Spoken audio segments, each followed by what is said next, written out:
The truth of the share market channel में आपका स्वागत है। मैं भुवनेश अग्रवाल। नमस्कार दोस्तों। बाजार के अंदर उथल पुथल जारी है। एक भय बना हुआ है और ख़ास तौर से ट्रंप साहब का भय बना हुआ है कि कब क्या कर जाए। पूरा विश्व जो है डरा हुआ है, लेकिन भारत पर कुछ ज़्यादा असर है।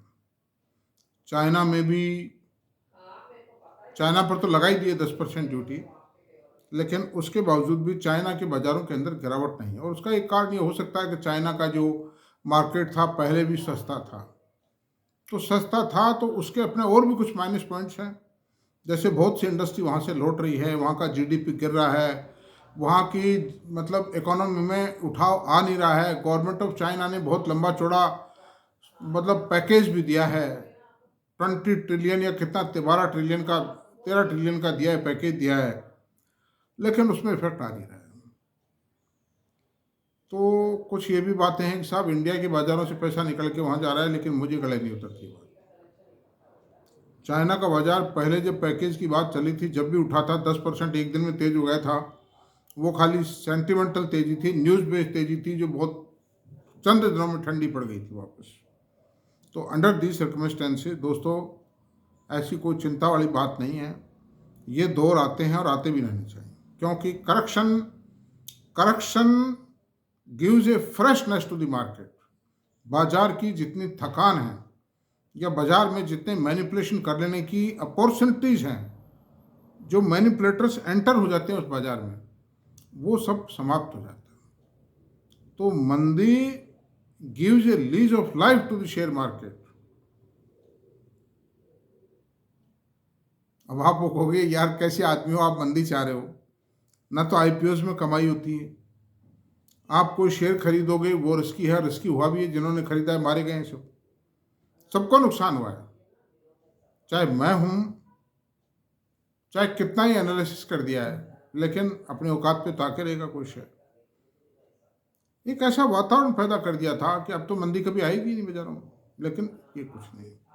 जिस तरह जो भी इस दुनिया में आया है उसको जाना है, उसी प्रकार से शेयर बाजार का एक कायदा है कि मंदी तो आएगी, एक बहुत लंबे टाइम तक तेजी नहीं चल सकती। ये व्यापार है, व्यापार हमेशा बराबर नहीं चलता है। अंडर दीज सर्कमस्टेंसेस आज हमारी चर्चा का मुख्य विषय होगा कि ऐसे कौन से शेयर हैं जिनमें अब बहुत ज़्यादा विशेष सावधानी की आवश्यकता है, और लालच छोड़ देने की समय है। लालच को छोड़ दीजिए। शेयर बाजार में लालच और महत्वाकांक्षाएं, दो चीजें आदमी को खा जाती हैं। भाई ऐसा है, किसी शेयर को रिटेन करो, और रिटेन करना भी चाहिए अगर उसमें मेरिट्स हैं तो, फंडामेंटली स्ट्रांग है। फंडामेंटल स्ट्रांग होने का मतलब ये नहीं मुंगेरी लाल टाइप सपने दिखाए जा रहे हैं उसमें और वो स्ट्रेंथ है। Now there must have been a growth, एक ग्रोथ आ रही हो उसमें, या एक बहुत जबरदस्त ग्रोथ आ सकने की संभावना है। जैसे मान लीजिए सेमीकंडक्टर प्रोजेक्ट है, ये बिल्कुल एक नया सेक्टर होगा। तो सपोज करो कोई लिस्टेड कंपनी है, जैसे सीजी पावर है, आज ये लिस्टेड कंपनी है और ये एक प्रोजेक्ट लगा रहे हैं 7,700 करोड़ की लागत से सेमीकंडक्टर का साणंद के अंदर 31.5 एकड़ जमीन पर, 28 एकड़ जमीन पर। तो ये तो ठीक है भाई, एक नया है, बहुत हाई टेक्नोलॉजी प्रोजेक्ट लगा रहे हैं। हाई टेक्नोलॉजी प्रोजेक्ट में नया सेक्टर है, हाई टेक्नोलॉजी प्रोजेक्ट है, उसमें फैंसी रहेगी। उस तरह के शेयरों को तो फिर भी होल्ड किया जा सकता है, और रनिंग कंपनी है, अच्छा मैनेजमेंट है। लेकिन जो ऐसी कंपनियां हैं जिनमें ग्रोथ आने की संभावना बहुत कम है, या आएगी तो एक नॉर्मल ग्रोथ आएगी, 10-15%, 8% की ग्रोथ कोई ग्रोथ नहीं होती है। मार्केट उसको रिकॉग्नाइज नहीं करता है, मार्केट उसको रिवार्ड नहीं करता है। मतलब that is a unrewarding growth. Growth below 10% is not a rewarding growth. वो ठीक है कि बड़ी कंपनियां, मान लो कोई बड़ी मतलब टेक्नोलॉजी कंपनी है, बड़ी कोई बैंक फाइनेंस कंपनी या एचडीएफसी बैंक में 10% की ग्रोथ आ जाए तो करंट आ जाएगा। इन्फोसिस में और टीसीएस में 10% की ग्रोथ आ जाए तो शेयर में बढ़त आ जाएगी। But so far the medium and small companies are concern, इनमें 10%, 8%, 12% की ग्रोथ कोई मायने नहीं रखती, क्योंकि इनका छोटा बेस होता है, उस पर उतना सब दे ही देती है कंपनी। उसके ऊपर 50, 60, 70 का पी रेशो होना वो गलत है, वो इन्वेस्टर को मार के जाने की व्यवस्था है। और मैं तो इतना भी कहता हूं कि जिन कंपनियों का 60-70 का भी पी रेशो है, उनमें ग्रोथ भी आ रही है, 25, 30, 20% की ग्रोथ भी आ रही है, कम से कम एटलीस्ट एट प्रेजेंट में, in present scenario of the market, someone must book A partial profit. आपके पास मान लो परसिस्टेंट के 1000 शेयर है, 200 शेयर को बेच लो दोस्तों। कोफोर्ज के 1000 शेयर हैं, 200 बेच लो।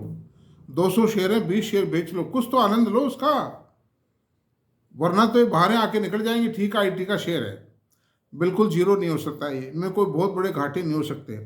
लेकिन जैसे टाटा एलेक्सी का शेयर था, 30% एक 2-3 साल तक, 3 साल तक ग्रोथ आई और 10,800 तक शेयर गया, लेकिन बैठ गया वापस। जब ग्रोथ खत्म हो गई, बैठ गया share. In the same way KPIT था, इसमें 50-60% ग्रोथ आई एक साल तक, उससे पहले 25-30% आती थी। अभी भी ग्रोथ है 20% की, तो भी ये शेयर 1900 रुपये जाकर के 1350-1300 के आसपास जगलिंग कर रहा है, मतलब जिगजैग में चल रहा है शेयर। तो मार्केट देखिए, जरा सा ये हाई ग्रोथ के साथ अगर पी रेशो मान लो 35-40 का है, जैसे न्यूजेन सॉफ्टवेयर का शेयर, आज उसका पी रेशो तो कुछ भी नहीं है, मतलब उसका पी रेशो मुश्किल से 25-30 है और ग्रोथ भी 25-30 है। कोई रिस्क नहीं, इस रेट में होल्ड करने में कोई नुकसान नहीं, बल्कि खरीदने का है शेयर। वो खरीदे मत, प्लीज खरीद मत लेना, मेरी खरीद की रिकमेंडेशन नहीं। मैं एक बात बता रहा हूँ, अंडर दीज सर्कमस्टेंसेस, अब जैसे देखिए, अब हम उन शेयरों पर चर्चा करते हैं, आइए, कि वो कौन से शेयर हैं जो इन्वेस्टर को डुबो सकते हैं। बात कर, सबसे टॉप पर मैं करूंगा आईआरबी इंफ्रा, 38 का पी रेशो है। कितनी भी ग्रोथ हो, कंस्ट्रक्शन, रोड कंस्ट्रक्शन की कंपनी है, इनमें कोई बहुत ज़्यादा पोटेंशियल नहीं है और इनमें रिस्क फैक्टर बहुत ज़्यादा है, उनकी इनहेरेंट प्रॉब्लम्स बहुत ज़्यादा हैं। इसलिए इस पी रेशो पे इस मार्केट में इस शेयर को रखना मैं नहीं समझता उचित है। एफकॉन्स इंफ्रा, 36 का पी रेशो है। किसी भी इंफ्रा के शेयर को इस समय रखना, इस पी रेशो पे रखना उचित नहीं। इरकॉन 19.57 का पी रेशो है, मैं नहीं समझता इसको रखना उचित है। It is construction company of the railway department.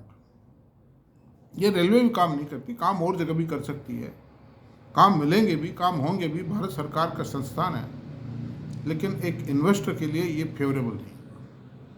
Rail विकास निगम 62 का पी रेशो है, without any growth, there is no growth in the company, बल्कि कुछ नेगेटिव ही है। वर्क ऑर्डरें होंगे, 75,000 करोड़ के वर्क ऑर्डरें होंगे, क्या मतलब उससे? प्रॉफिटेबिलिटी तो बढ़नी चाहिए, कंपनी की सेल बढ़नी चाहिए, कंपनी का प्रॉफिट बढ़ना चाहिए, कुछ भी नहीं है। ऑन दी कॉन्ट्रेरी, मैं आपको इस बात, ये 3 मैंने इंफ्रा कंपनियां बताई, ये 4 बताई हैं। ये क्यों बताई हैं कि लार्सन एंड ट्यूब्रो, जो दुनिया की 4-5 कंपनियों में से एक है, बहुत ही हाईली वेल मैनेज्ड कंपनी है, जिसके अंदर और कई मतलब वर्टिकल्स हैं। जिस तरह आईटी की 2 कंपनी है, उनकी दोनों लिस्टेड हैं, उनका बेनिफिट उनको जाता है 60-70%। उनकी एक फाइनेंस कंपनी है एल&टी फाइनेंस होल्डिंग, उसका बेनिफिट उसको जाता है, उसकी बहुत बड़ी मेजर शेयर होल्डिंग है। और हर क्षेत्र में, चाहे वो पेट्रोलियम का क्षेत्र हो, चाहे इंजीनियरिंग हो, चाहे डिफेंस हो, चाहे शिपिंग हो, हर क्षेत्र में काम करती है, हर क्षेत्र की एक्सपर्टी है उनके पास में। ट्रांसमिशन लाइंस का क्षेत्र हो, चाहे क्रेन हाइड्रो के अंदर एंटर हो चुके हैं वो, उनको कई काम मिल चुके हैं। 35% जो काम है वो फॉरेन में है उनका, खासतौर से गल्फ में है, वहाँ से कुछ प्रॉफिटेबिलिटी ज़्यादा आती है। पुरानी जमी हुई कंपनी है, छोटी सी इक्विटी है, 5,65,000 करोड़ के वर्क ऑर्डर्स इन हैंड है। 20,000 25,000 करोड़ के ऑर्डर मिल जाना एक सामान्य बात है कंपनी के लिए। उसका पी रेशो तो 32 है और रेल विकास निगम का पी रेशो 62 है। ये क्या जस्टिफाइड है क्या? ये रेल विकास निगम केवल मात्र एक रेलवे के या और दूसरे कंस्ट्रक्शन काम करती है। इंफ्रा कंपनियों का पी रेशो तो इतना हो ही नहीं सकता। तो खैर आप देख लें अपने हिसाब से। दूसरी बात है सुजलॉन। सुजलॉन का पी रेशो 63.8, 2800 करोड़ की पेड अप इक्विटी है इस कंपनी की, 8,000 करोड़ रुपए की सेल है। तो इक्विटी से कुल 3 गुना सेल हुई। प्रॉफिट का परसेंटेज फिक्स है, उससे ज़्यादा प्रॉफिट परसेंटेज नहीं आता, because company is not having a pricing power, because it is A B2B company and wind power के अंदर कोई बहुत बड़ी डिमांड नहीं है। मैं आप सकता जो कोई डिमांड है सोलर में। तो मेरे ख्याल से तो ये कोई वर्थ वाइल होल्डिंग नहीं हो सकती। अनदर चीज चलते हैं। भैल का पी रेशो 131 का है और ये 4 साल से चर्चाएं चल रही हैं कि साहब भैल ये कर देगा, वो कर देगा, ऐसा हो जाएगा, वैसा हो जाएगा। भाई 4 साल में जो कंपनी 131 के पी रेशो पे आज है, पी रेशो तो 20 होता है इसका कम से कम। ये तो किसी ऑपरेटर ने पकड़ लिए हैं और वो खेल खेल रहा है, लेकिन साथ में दूसरे कमजोर खिलाड़ियों को मार जाएगा। This is the position. मेरे ख्याल से इसको भी होल्ड करना उचित नहीं। इरेडा 31 का पी रेशो है। It is a new company with A small loan book. 50-60 हजार रुपए की लोन बुक है इसकी। On the contrary REC PFC की लोन बुक 5-5, 6-6 लाख करोड़ की है। उनकी अर्निंग भी जबरदस्त है। तो वो तो चल रहे हैं 6-7 के पी रेशो पर। PFC का पी रेशो 5.77 है, REC का 6.73 है और इरेडा चल रहा है 31 के पी रेशो पे। क्या खास बात है? ये तीनों सेम काम कर रहे हैं। वो REC PFC भी मतलब ग्रीन एनर्जी सेक्टर को फाइनेंस कर सकते हैं, जनरल इलेक्ट्रिक को फाइनेंस कर सकते हैं, स्टेट इलेक्ट्रिसिटी बोर्ड को फाइनेंस कर सकते हैं, जो कि पैसा सिक्योर्ड है। आए देर से चाहे, लेकिन आएगा वो पैसा। IFCI industrial finance corporation of India का पी रेशो 103 है। How far it is justified? IRFC Indian railway finance company का बिजनेस सिक्योर्ड है, पैसा सिक्योर्ड है, लेकिन ग्रोथ नहीं। ग्रोथ कुछ कोई खास नहीं, 10-5% की ग्रोथ है। रेलवे को फाइनेंस करती है, just like it is a leasing company. Railway के जितने प्रोजेक्ट हैं उनकी फाइनेंसिंग करती है ये कंपनी। पी रेशो 25 है, जस्टिफाइड नहीं। ऑन दी कॉन्ट्ररी ये तो रही उन कंपनियों की जिनको मार्केट रिकॉग्नाइज नहीं करता है, जिन सेक्टर्स को रिकॉग्नाइज नहीं करता मार्केट। लेकिन जिन सेक्टर्स को रिकॉग्नाइज करता है, मैं भी उन सेक्टर्स को अप्रिशिएट करता हूँ और मेरा बहुत बड़ा पैसा उन सेक्टर्स में लगा हुआ है। उन सेक्टर्स में एक है IT सेक्टर। उस IT सेक्टर की भी 2 कंपनी है दोस्तों, परसिस्टेंट और कोफोर्ज। इनका पी रेशो परसिस्टेंट का 67.4 है पी रेशो और कोफोर्ज का पी रेशो 65.5 है और अशोका लीलैंड का पी रेशो 23.4 है। तो चलो अशोका लीलैंड का तो मॉडरेट है, ग्रोथ आना शुरू हुआ है। अगर ज़्यादा ग्रोथ आई तो ठीक है, कोई बात नहीं। लेकिन ये जो 2 कंपनीज हैं इनकी ग्रोथ तो 25% ही है और ये चल भी काफ़ी चुके हैं। तो ऐसी सूरत में पूरा मत बेचो। ये बहुत अच्छी चीज़ है, इनमें कोई शक नहीं। I am fan of IT sector. 20-25% पैसा बुक कर लीजिए, इसमें कोई नुकसान का सौदा नहीं है और कोई दूसरे अच्छे सेक्टर में अच्छे शेयरों में लगा दीजिए। तो दिस इज द पोजीशन। क्यों मैं ये बात कह रहा हूँ कि जैसे ही ग्रोथ में थोड़ा झटका लगेगा, ये शेयर 25-30% गिर जाए, 50% भी गिर सकते हैं। तो हाई पी रेशो के शेयर का, हाई वैल्यूएशन के शेयर को में और एक लंबे टाइम तक ग्रोथ को बनाए रखना, चाहे वो IT सेक्टर का ही हो, आसान नहीं है। बिजनेस है, कहीं ना कहीं तो थोड़ी बहुत स्लो डाउन आ ही सकता है ना। रिलायंस का पी रेशो 24 है,